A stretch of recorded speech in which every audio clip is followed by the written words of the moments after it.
So by this point I was pretty confident in what I thought. I'd done the whole reading the Bible and trying to reconcile it like that.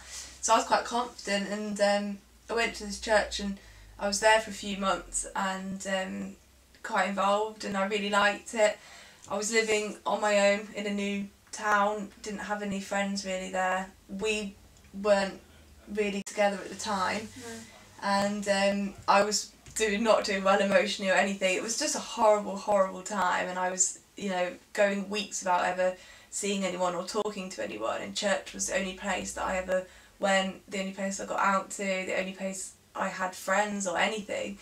And after a few months I thought I should probably tell them about me, because they all talked about their, you know, separations and marriages and relationships, and I was like, well, I want to have the same level of support.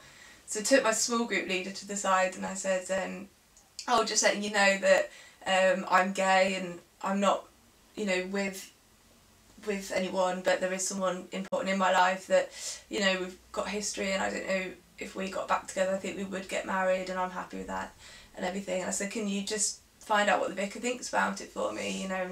I'd never really spoken to the vicar anyway. So the next service I went to on the Sunday, I went back and he ushered me sort of into a corner with his fiancée, and so it was all, you know, girl there as well. Ushered me into the corner and was like, oh yeah, so you can't be part of your small group, you can't lead anything or really be involved in anything, but you can still sit in the pews if you want each week. And I was absolutely crushed, just absolutely crushed. I can't even explain, because at that point church was more than just a place I went and sat. It was so important to me, and my relationship with God wasn't great then because of everything I'd been through, and that was my one, you know, strand, my one hold on reality. So I walked out, I rang my mum actually and was just saying, like, I can't believe this has happened, and yeah, it was absolutely horrible. And although I wasn't technically kicked out, to me that was kicking out, and never heard from the vicar, never said a word to me himself.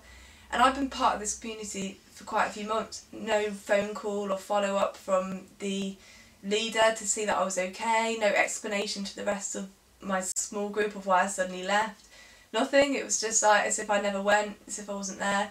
And I wanted to challenge that vicar and challenge all of the way that I'd been treated, but I at that point didn't have any strength, didn't have a voice to do that at all, didn't feel able to stand up to anyone. I was too crushed to even think about that. So I just left it, and then over the past few years I had to sort of come to terms with that and try and forgive the vicar and everything. Are you poking me because I've talked too long? You talked a long time. Did you give up on God at that point?